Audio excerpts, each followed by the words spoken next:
नमस्कार साथियों, स्वागत है आपका आपके अपने डिजिटल प्लेटफॉर्म वेदांत क्लासेज में। साथियों, पीछे आपको स्क्रीन पर बड़ा बड़ा एक किला दिख रहा है। देखो, ओहो हो, कितना प्यारा किला दिख रहा है आपको। ये जो किला है ना, ये दुर्ग है ना। ये दुर्ग कौन सा है मेरे साथियों? ये दुर्ग है कुंभलगढ़ का। अब आप कभी गए नहीं ना, कुंभलगढ़ गए नहीं, तो आज हम यहाँ जाते हैं, घूमते हैं, अच्छे से भ्रमण करते हैं, कौन कौन सी चीजें हैं देखते हैं, सारा कुछ देखते हैं। यहाँ से कुछ चीजें सीधी सीधी पेपर में पूछ ली जाती है। और हमारा उद्देश्य क्या है भाई? आपके लिए ऐसे ऐसे फैक्ट लेके आए जाए, ऐसा कंसेप्ट आपका क्लियर करवाया जाए, पेपर में आए, टिक आप लगा दो। ठीक है, ये जटिल सारी की सारी चीजें आज अपन को क्या करना है, इस दुर्ग में अच्छे से घूमना है। ठीक है, चलो जी, चलो सारे बाइक तैयार कर लो, पेट्रोल वेट्रोल डलवा लो, हम चलते हैं कुंभलगढ़। कौन सा गढ़ साथियों? कुंभलगढ़। कितना प्यारा दुर्ग है ये, बहुत ही शानदार आपको दिखाई दे रहा होगा। ठीक है ना? देखो, नाम क्या दिखाई दे रहा है? कुंभलगढ़ का दुर्ग। दुर्ग कौन सा पढ़ेंगे? कुंभलगढ़ का। भाई अपनी स्थापत्य कला की सीरीज चल रही है, अब स्थापत्य कला की जो सीरीज चल रही है तो उसमें तो किले ही पढ़ने होते हैं। स्थापत्य कला में इधर देखना, इधर देखो, किले देखने हैं, किले के बाद में हवेलियां भी देखेंगे, महल भी देखेंगे, मंदिर भी देखेंगे, मस्जिदें भी देखेंगे। जो चीजें पेपर में आएगी वो सारी हम देखेंगे। आज आप ये सोच लो, कुंभलगढ़ को देखोगे, कुंभलगढ़ में घूमोगे। ठीक है, घर वालों को बोल देना हम जा रहे कुंभलगढ़ मां साहब के साथ। कहां जा रहे? कुंभलगढ़। मोटी मोटी बातें करेंगे भाई साहब, मोटी मोटी बातें करेंगे। कितना प्यारा दुर्ग दिख रहा है, ये झाड़ियां दिख रही है, ये देखो यहाँ पे दो आदमी भी दिख रहे हैं। ठीक है, अब यहाँ पे अपनी भी फोटो होनी चाहिए ना, इसलिए चलो चलते हैं। ठीक है, देखो ये दुर्ग जो है, एक सेकंड में आपको थोड़ा सा छोटा करके दिखाऊंगा इसको। आ रहा, इधर आ रहा है ये तो, देखो आएगा, अभी आएगा। ये जो दुर्ग है, ये जो दुर्ग है, ये क्या है? पहाड़ियां। देखो यहाँ गाय भी दिखाई दे रही है, ये बोलो गौ माता की। देखो ये क्या है? पहाड़ियां। पहाड़ी है ना ये, इसका मतलब दुर्ग किसकी श्रेणी में आएगा? शुक्र नीति, कौटिल्य नीति के अनुसार किसकी श्रेणी में आएगा रे? पहला पहला क्वेश्चन यहीं से निकलता है कि ये जो दुर्ग है किसकी श्रेणी में आएगा, कौन से दुर्ग की श्रेणी में आता है। देखना मेरे लाल, मेरे पीले, नीले, गुलाबी, इधर देखो किसकी श्रेणी में आया ये आया पर्वत दुर्ग की श्रेणी में। पर्वत दुर्ग की श्रेणी में पहला क्वेश्चन आपका यहीं से आएगा। मैं क्वेश्चन बताता जाऊंगा, आप जेब में डालते रहना। ठीक है, जेब में आप अच्छे से क्वेश्चन डालना, अच्छे अच्छे क्वेश्चन आपको बताएंगे, कोई किंतु परंतु नहीं करेंगे। देखो श्रेणी कौन सी रहने वाली है? श्रेणी रहने वाली है पर्वत दुर्ग की श्रेणी। अब आप मुझसे पूछोगे कि मां साहब इसमें अब ये बताओ कि निर्माण किसने करवाया? हम आपको बताएंगे निर्माण किसने करवाया। देखो जनश्रुतियां क्या कहती है कि कौन सी श्रुतियां? जनश्रुतियां। हमने चर्चा की थी कि जनश्रुति क्या होती है? अनेक लोगों द्वारा बोली गई बातें, सुनी गई बातें, वो बोलेंगे हम सुनेंगे, उसने बोला हमने सुना, उसने बोल दिया हमने सुन लिया, हमने बोल दिया उसने सुन लिया। जनश्रुति, जन लोगों द्वारा सुनी हुई बातें, बोली गई बातें क्या कहलाती है? जनश्रुतियां कहलाती। जनश्रुतियां बोलती है कि उसका निर्माण करवाया संप्रीति ने। संप्रीति ने। संप्रीति कौन था? अशोक मौर्य का पुत्र। अशोक मौर्य का एक पुत्र हुआ, अशोक मौर्य के पुत्र का नाम क्या मिलता है? संप्रीति। संप्रीति ने कुंभलगढ़ दुर्ग का क्या करवाया? निर्माण करवाया। ठीक है भाई साहब, आपने बोला हमने मान लिया, आपने बोला हमने मान लिया। ठीक है, क्वेश्चन आएगा इसका आधुनिक निर्माण किसने करवाया? आधुनिक निर्माण देखना मेरे भाई, अच्छे से देखना, आपको हे जटिज क्लास में याद हो जाए, ऐसा हम पैटर्न लेके आ रहे हैं आपके। कुंभलगढ़ घूमेंगे ना। इसका निर्माण करवाया साहब राणा कुंभा ने। किसने करवाया आधुनिक निर्माण? राणा कुंभा ने करवाया। अगर कोई पूछ ले आधुनिक निर्माण कब करवाया गया, राजी खुशी बताना, डरना मत। वेदांत क्लासेज आपके लिए सारे अच्छे के अच्छे फैक्ट लेके आएगी। ठीक है भाई, देखो जो इसका निर्माण होता है 1448 से लेकर 1458 तक होता। छोटा मोटा किला थोड़ी, अरे देखो रे देखो, छोटा मोटा किला दिख रहा है क्या? ये एक साल तो ये बुर्ज बनने में लग गई, 2-3 साल की भीत में लागो, दीवार दीवार कहाँ क्या बचे, दीवार में लागो, तो ऐसे इसका टाइम तो लगा ही है ना। तो टाइम कितना लगा? 10 साल का टाइम लगा। ठीक है, ठीक है भाई साहब। अब देखो वापस थोड़ा पीछे आओ, क्या दिख रही है? पहाड़ी पर है ये किस पर है? किसी ना किसी पहाड़ी पर है। इस पहाड़ी का नाम क्या है? जरगा पहाड़ी। कौन सी पहाड़ी पर है ये? जरगा पहाड़ी पर है। अरे वाह यार मां साहब, ये हमें पता ही नहीं था। अरे आप हमें गेला मत बनाओ, आप पढ़ रहे हो, वेदांत क्लासेस के साथ जुड़े हो, आपको सब पता है। ठीक है साहब, देखो क्वेश्चन आएगा कि ये कौन सी पहाड़ी पर है, तो आप बताना मां साहब ने पढ़ाया जरगा पहाड़ी पर है। कौन सी पहाड़ी पर है साथियों? जरगा पहाड़ी पर यह दुर्ग है। इसलिए कौन सी श्रेणी में आता है? पर्वत दुर्ग की श्रेणी में आता है। जनसुरीतियां कहती है अशोक मौर्य का एक पुत्र हुआ, उसने उसका नाम संप्रीति मिलता है, उसने इसका निर्माण करवाया। फिर कहते हैं कि भाई साहब इसका आधुनिक निर्माण या जो निर्माण हुआ था ना पहले संप्रीति के द्वारा, जो उसके अवशेष थे, उसी अवशेषों पर एक निर्माण करवाया गया। अच्छे वाले दुर्ग का निर्माण 10 साल में दुर्ग का निर्माण होता है। 1448 से 1458 तक होता है। 1448 से 1458 10 साल, 1448 से 1458 10 साल, और 10 साल के भीतर इसका निर्माण होता है। कहने का मतलब निर्माण राणा कुंभा ने करवाया, आधुनिक निर्माण। अब आप मुझसे पूछोगे इसका कारीगर कौन था? तगारियां ऊपर कौन पकड़ाता? सीमेंट कौन लेर जाता? ईटा कौन लगवाता? भाटा कौन लगवाता? मेन ठेकेदार कौन? कुल मिला के मेन ठेकेदार कौन था, या शिल्पकार कौन था, या कारीगर कौन था? आप मुझे बताना। हमने बात की थी जब हम राणा कुंभा पढ़ रहे थे इतिहास में, तब हमने बात की थी नहीं रही? ऐसे मत करो यार, बात करी कौन करी? आपा करी नहीं बात। तो देखो इसका जो शिल्पकार है, शिल्पकार कौन है रे मेरे भाई? शिल्पकार है मंडन। मंडन मंडन कौन है? मंडन। देखो ये क्वेश्चन रीट जो कैंसिल हुई थी उसमें आया था, कैंसिल हुई ना उसमें आया था। मैं बता दूं ये क्वेश्चन बहुत बार आया हुआ है। कुंभलगढ़ दुर्ग का शिल्पकार कौन है? कुंभलगढ़ दुर्ग का मंडन है। कुंभलगढ़ मंडन, कुंभलगढ़ मंडन। ठीक है, मंडन का एक ग्रंथ है, इसका एक ग्रंथ है। देखो अगले वाले स्लाइड पर चलते हैं। मंडन का एक ग्रंथ है, ग्रंथ का नाम है रूप मंडन। रूप मंडन ग्रंथ।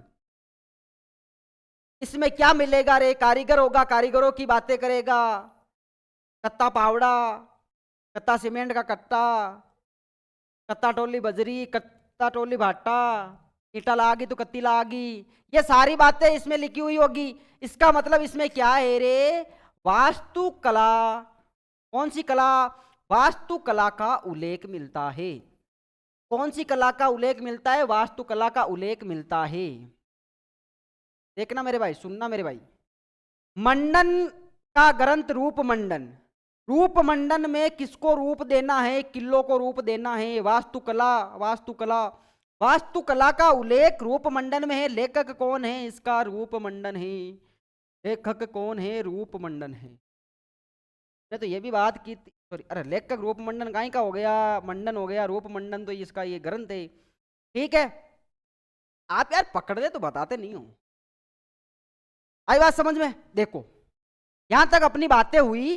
कहां से स्टार्ट हुए हम यहां से स्टार्ट हुए श्रेणी पर्वत श्रेणी। जरूर जनश्रुतियां क्या कहती है कि इसका जो निर्माण करवाया था ना वो संप्रीत जो बेटा किसका था, अशोक मौर्य का था। और आधुनिक जो निर्माण करवाते हैं राणा कुंभा करवाते हैं। राणा कुंभा ने इसका निर्माण 1448 से लेकर 1458, छोटा मोटा दुर्ग है ही नहीं, तो 10 साल तो वैसे लगेंगे भाई। छोटा मोटा दुर्ग है क्या रे, छोटा मोटा नहीं है ना, बड़े दुर्ग है, बड़ा बहुत बड़ा दुर्ग है। देखो देखो, दो आदमी बैठे हैं, एक गाय है, ठीक है। इस बातों का दो चार बातें आपने ध्यान रखनी है। इसके बाद में हमने बात की कि भाई साहब ये कौन सी पहाड़ी पर है, जरगा पहाड़ी पर है। यहां तक सबको पता है। अब हम वो बताएंगे जो किसी को पता नहीं है। वेदांत क्लासेस अच्छे अच्छे फैक्ट लेके आएगी ना। देखो इस दुर्ग की एक विशेषता क्या आपको पता है? इस दुर्ग की एक प्रमुख विशेषता में एक विशेषता ये आती है, एक पहाड़ी है, पहाड़ी और एक हेमकुंड पहाड़ी और हाथी नाल दर्रा। देखो मेरी बात सुनना, अच्छे से सुनना। एक पहाड़ी है, पहाड़ी का नाम है हेमकुंड पहाड़ी। एक दर्रा है, दर्रे का नाम है हाथी नाल या हाथी, हाँ हाथी नाल दर्रा, ठीक है। जो कुंभलगढ़ दुर्ग है ना, देखो ये है अपनी एक पहाड़ी और ये है एक दर्रा, ठीक है। इस पहाड़ी का नाम क्या है? जो ये पहाड़ी है, पहाड़ी का नाम क्या है? हेमकुंड पहाड़ी। कौन सी पहाड़ी? हेमकुंड पहाड़ी, ठीक है। ये जो दर्रा है, दर्रे का नाम क्या है? हाथी नाल दर्रा, हाथी नाल दर्रा। दुर्ग कहां है? यहां है। ये क्या है? दुर्ग है। अरे ये तो दिल बन गया रे, लेकिन आपको दुर्ग याद रखना है, दिल में उतारना है दुर्ग को। दुर्ग कौन सा है? कुंभलगढ़। क्वेश्चन आएगा कुंभलगढ़ कौन सी पहाड़ी व दर्रे के बीच में है? राजी कुशी बताना। मां साहब ने बताया था, वेदांत क्लासेस से हमने पढ़ा है। कौन सा दर्रा है? हाथी नाल दर्रा और हेमकुंड पहाड़ी के मध्य क्या है? ये दुर्ग है, ठीक है मेरे भाई। देखो अगला आपको क्या ध्यान रखना है? अगला आपको ध्यान रखना है, तीन बातें हो गई, चार बातें हो गई। निर्माण किसने करवाया? कौन सी श्रेणी का दुर्ग है? देखो ये यूनेस्को द्वारा, किसके द्वारा, क्या कर लूं, किसके द्वारा? यूनेस्को द्वारा। किसके द्वारा?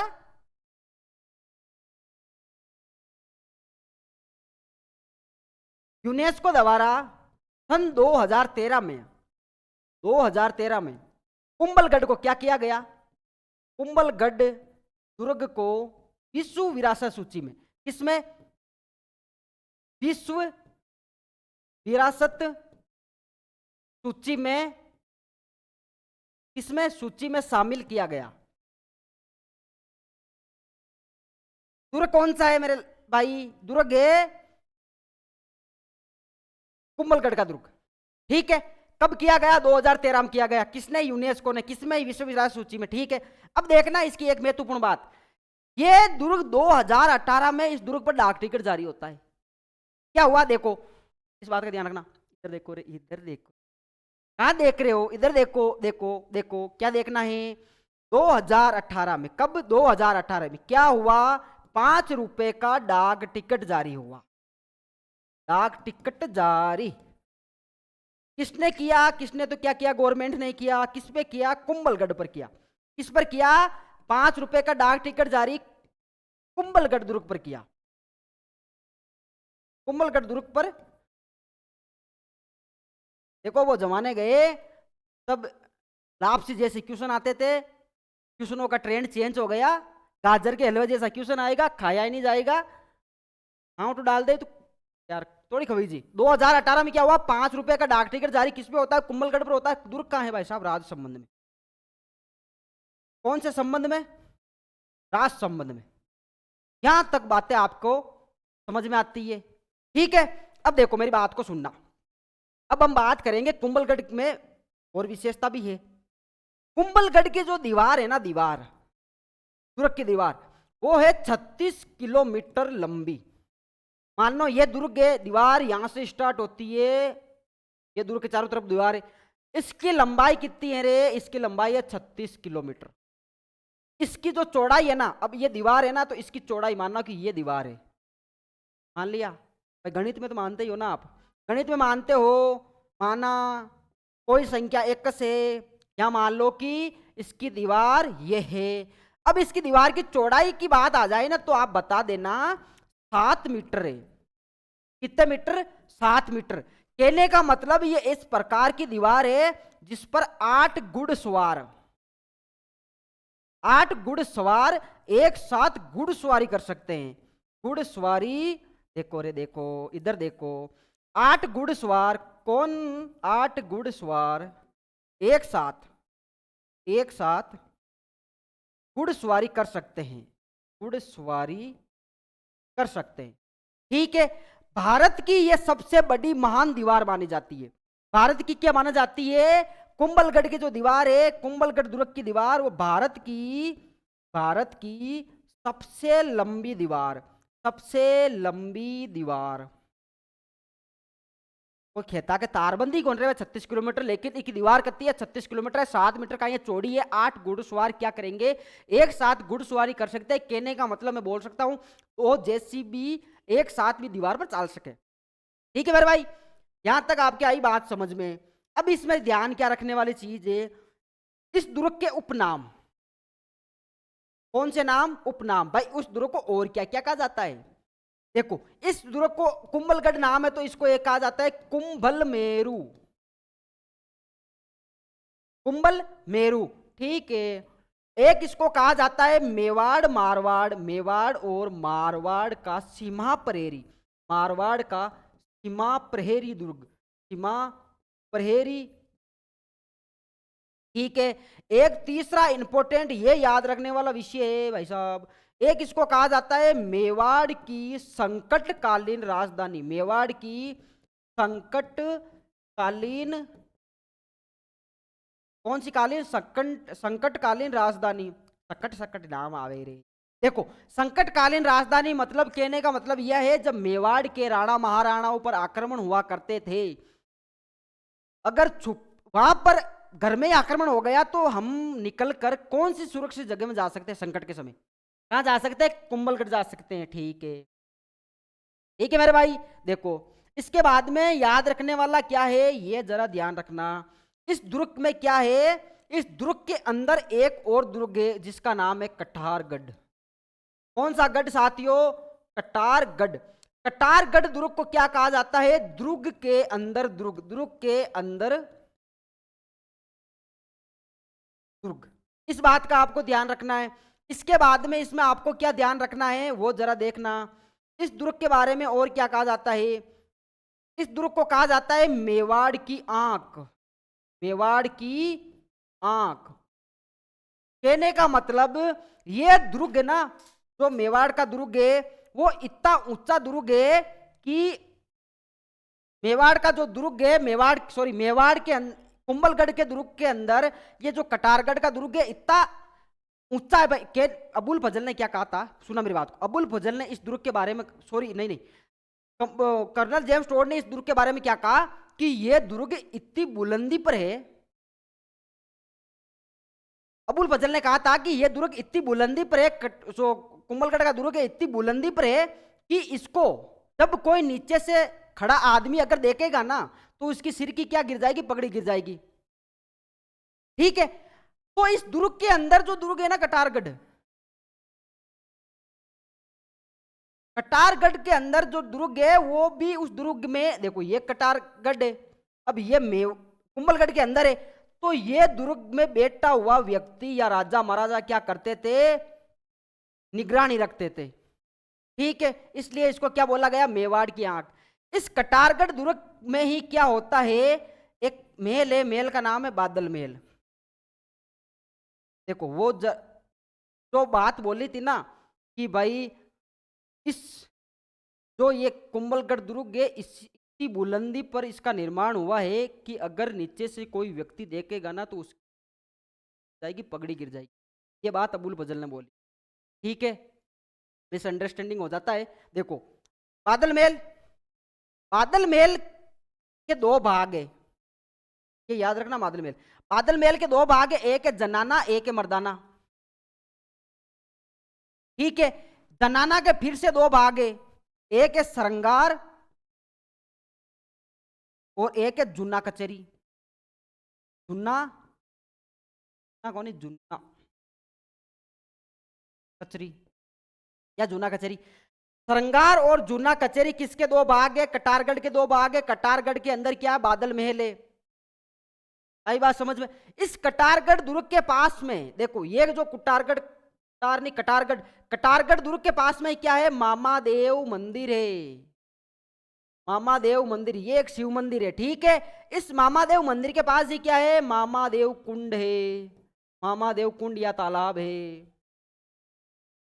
जिसमें उदा ने अपने पिता कुंभा की हत्या की, ठीक है। ये बातें यहां तक कंप्लीट होती है। अब देखो, इस दुर्ग की एक विशेषता और बताता हूं मैं आपको। 1537 में, कब, 1537 में राणा उदय सिंह का, राणा उदय सिंह का क्या होता है, कुंभलगढ़ दुर्ग में क्या हुआ, राज तिलक हुआ, मतलब राज्याभिषेक हुआ। आई बात समझ में। अब पीछे हमने क्या देखा, बादल महल, क्या देखा, बादल महल। इस बादल महल में देखो, ये तो आपने देख लिया कि कुंभलगढ़ कैसा है, बिठा देते हैं। इस बादल महल में महाराणा प्रताप का क्या होता है, जन्म होता है। महाराणा प्रताप का 9 मई 1540 को क्या हुआ, जन्म हुआ। इन बातों को आपको ध्यान रखना है कि कटारगढ़ है, दुर्ग के अंदर दुर्ग का गया है, मेवाड़ की आंख है। बादल महल इसी में है। बादल महल के दो भाग है, जनाना और मर्दाना। जनाना के फिर से दो भाग आ जाते हैं, श्रृंगार और जूना कचेरी, ठीक है। इधर आता है कि कटारगढ़ दुर्ग के पास ही क्या है, मामादेव मंदिर है। ये एक महादेव मंदिर है, शिव मंदिर है। किस प्रकार का मंदिर है, शिव मंदिर है, ठीक है। अब इसके पास ही क्या, मंदिर के पास एक तालाब है, तालाब का नाम क्या, मामादेव तालाब। इस बादल महल में राणा प्रताप का क्या होता है, या महाराणा प्रताप का क्या होता है, 9 मई 1540 को जन्म होता है। राणा उदय 1537 को क्या होता है, राज्याभिषेक होता है। ये 4 बातें इसमें ध्यान रखने वाली है, ठीक है मेरे भाई। यहां तक आपको आई बात समझ में। ये है अपना कुंभलगढ़ का दुर्ग। कौन सा दुर्ग है, कुंभलगढ़ का दुर्ग। अब देखो आगे आपको क्या दिखाई दे रहा है, आगे आपको तो बहुत अच्छा एक डायग्राम और दिखाई दे रहा है, दिखाई दिया। देखो एक चीज में आप थोड़ा, इस दुर्ग को, जो ये कुंभलगढ़ का दुर्ग है ना, इस दुर्ग को देखना जरा, इधर देखना। कुंभलगढ़ दुर्ग को कर्नल जेम्स टोड ने क्या कहा, कर्नल जेम्स टोड ने, जेम्स टोड ने एस्ट्रूस्कन, कौन सा स्कन, एस्ट्रूस्कन दुर्ग का। क्वेश्चन आ जाए कि राजस्थान का एस्ट्रूस्कन दुर्ग कौन सा है, कुंभलगढ़ दुर्ग है। किसने कहा, कर्नल जेम्स टोड ने कहा। जबकि अबुल फजल ने क्या कहा, देखो कभी कभी हो जाता है, अबुल फजल ने क्या कहा कि यह दुर्ग इतनी बुलंदी पर स्थित है कि नीचे से जब कोई व्यक्ति इसको देखेगा तो क्या हो जाएगा, उसके सर की पगड़ी गिर जाएगी। मतलब इसको ऐसे देखना पड़ेगा, ठीक है। यहां तक आई बात समझ में। 1537 में राणा उदय सिंह का राज्याभिषेक हो गया और कर्नल जेम्स टोड क्या कहता है, एस्ट्रूस्कन दुर्ग। देखो ये दुर्ग कौन सा है, ये दुर्ग है अपने झालोर का दुर्ग है। किसका दुर्ग है, झालोर का दुर्ग है। अब देखो रे दुर्ग कौन सा है,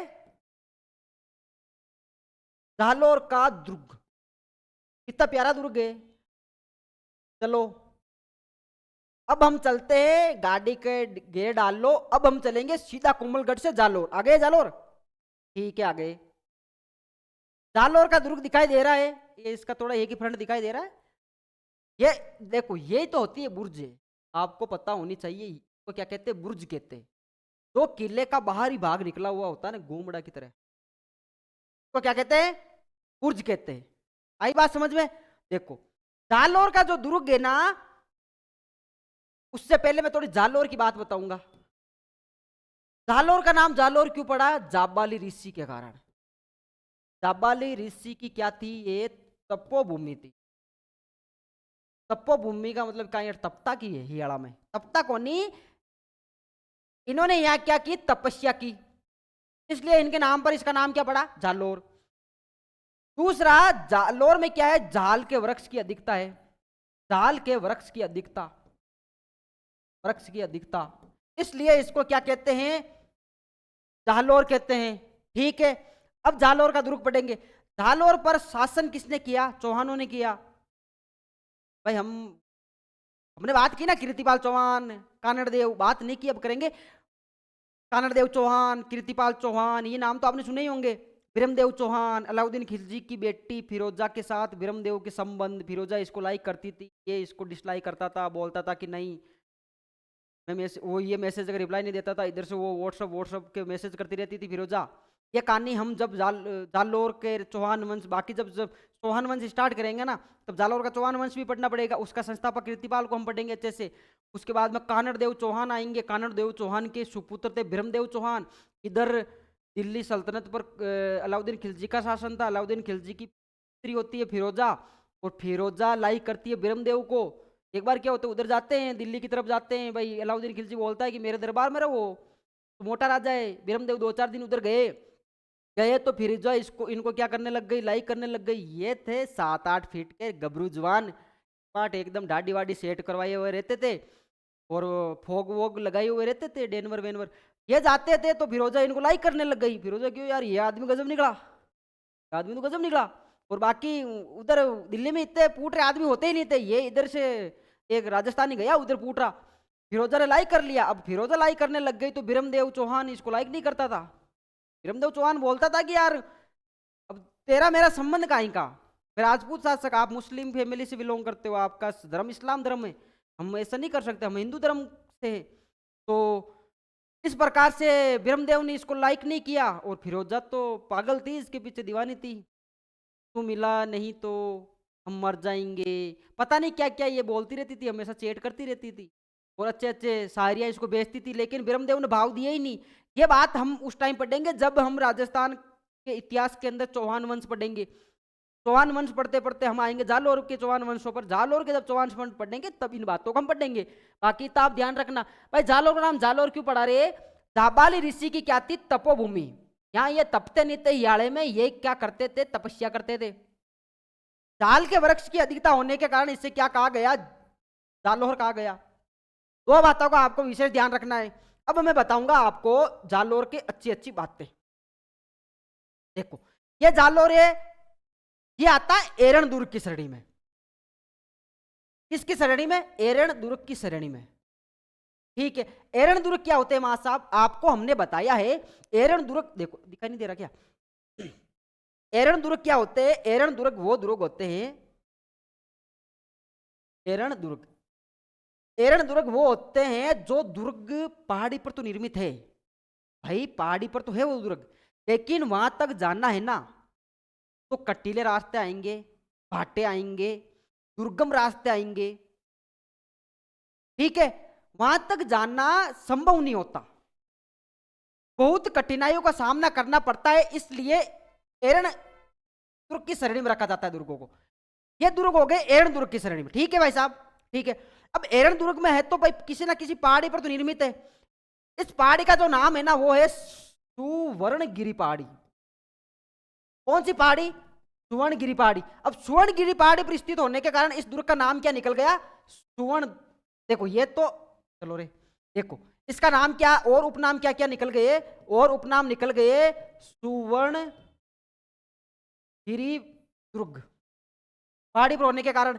दूसरा इसको क्या कहा जाता है? जालोर के किले को इनको कहा जाता है सोनगढ़। कौन सा गढ़? सोनगढ़। इसको क्या कहा जाता है? कनकाचल। क्या कहा जाता है? कनकाचल। इन तीन बातों का ध्यान रखना कि सुवर्णगिरी पर्वत, सोनगढ़ पर्वत और कनकाचल पर्वत किसको कहा जाता है? जालोर के किले को कहा जाता है। ठीक है, अब आगे बताओ आप। बताते हैं। देखो ये उपनाम हो गए। उपनाम के बारे में हमें देखना पड़ेगा कि भाई इसके अंदर है क्या क्या। मंदिर है तो मंदिर कौन से है, दरगाह है तो दरगाह कौन सी है। इसके पहले मैं बात करूंगा निर्माण को लेकर। किसको लेकर? निर्माण को लेकर। इसका निर्माण परमार शासकों द्वारा करवाया जा गया, ऐसा माना गया। कि क्या करवाया? परमार शासकों ने क्या करवाया? जालोर के दुर्ग का निर्माण करवाया शासकों ने। ठीक है, ये बात कौन बोलते हैं भाई साहब? ये बात बोलते हैं डॉक्टर G.H. ओझा। G.H. ओझा का मतलब होता है गौरी शंकर हीराचंद ओझा। गौरी शंकर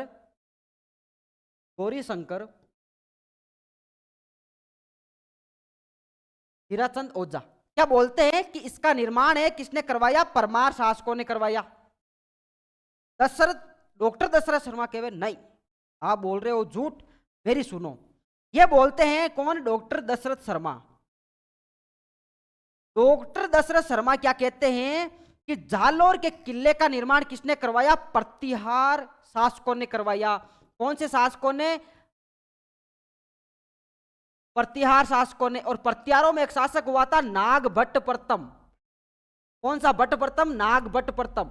नागभट्ट प्रथम जो प्रतिहार शासक था, डॉक्टर दशरथ शर्मा के अनुसार उसने क्या किया? सुवर्णगिरी पर्वत पर स्थित दुर्ग, जो सुवर्णगिरी दुर्ग कहलाया, सोनगढ़ या कनकाचल दुर्ग का क्या करवाया?